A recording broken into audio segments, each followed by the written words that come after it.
Iceland दुनिया की सबसे ठंडी जगहों में से एक है। आइसलैंड के उत्तरी छोर पर एक किसान रहता था। उसे अपने खेत में काम करने वालों की बड़ी जरूरत रहती थी, लेकिन ऐसी खतरनाक जगह जहां आए दिन आंधी तूफान आते रहते हों, कोई काम करने के लिए तैयार नहीं होता था। उस किसान ने एक दिन शहर के समाचार पत्र में विज्ञापन दिया कि उसे खेत में काम करने वाले एक मजदूर की जरूरत है। किसान से मिलने कई लोग आए, लेकिन जो भी उस जगह के बारे में सुनता वो काम करने से मना कर देता। अंततः एक समान कद का पतला दुबला अधेड़ व्यक्ति किसान के पास पहुंचा।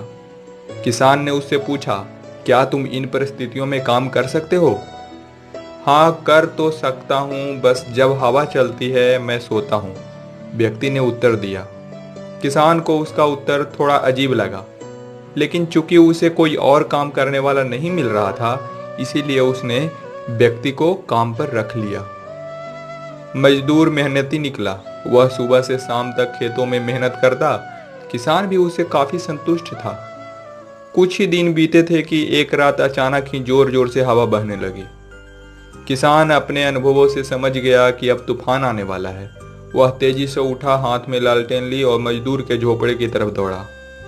जल्दी उठो, देखते नहीं तूफान आने वाला है। इससे पहले कि सब कुछ तबाह हो जाए, कटी फसलों को बांध कर ढक दो, बाहर के गेट को भी रस्सियों से कस दो, किसान जोर से बोला। मजदूर बड़े आराम से पलटा और बोला, नहीं जनाब, मैंने आपसे पहले ही कहा था कि जब हवा चलती है तो मैं सोता हूँ। यह सुन किसान का गुस्सा 7वें आसमान पर पहुंच गया। जी में आया कि उस मजदूर को गोली मार दे, पर अभी वो आने वाले तूफान से चीजों को बचाने के लिए भागा। किसान खेत में पहुंचा और उसकी आंखें आश्चर्य से खुली रह गई। फसल की गांठें अच्छी सी बंधी हुई थी और तिरपाल से ढकी भी थी।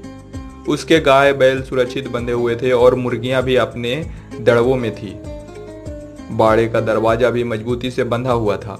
सभी चीजें बिल्कुल व्यवस्थित थी। नुकसान होने की कोई संभावना नहीं बची थी। किसान अब मजदूर की ये बातें कि जब हवा चलती है तब मैं सोता हूँ समझ चुका था, और अब वो भी चैन से सो सकता था। दोस्तों, हमारे जीवन में भी कुछ ऐसे तूफान आना तय रहता है, और अगर हम भी मजदूर की तरह पहले ही तैयारी करके रखें तो हम भी चैन की नींद सो सकते हैं। जैसे अगर कोई विद्यार्थी शुरू से पढ़ाई करेगा, मेहनत करेगा, तो उसे परीक्षा का समय ज्यादा नहीं सताएगा। यह कहानी हमें पहले से तैयार रहने को प्रेरित करता है। दोस्तों, आपको ये कहानी कैसी लगी? अगर अच्छी लगी तो लाइक करें और अपने दोस्तों के पास शेयर करें ताकि वो भी इससे कुछ सीख सकें। और ऐसे ही वीडियो आगे पाने के लिए सब्सक्राइब करें। Thank you.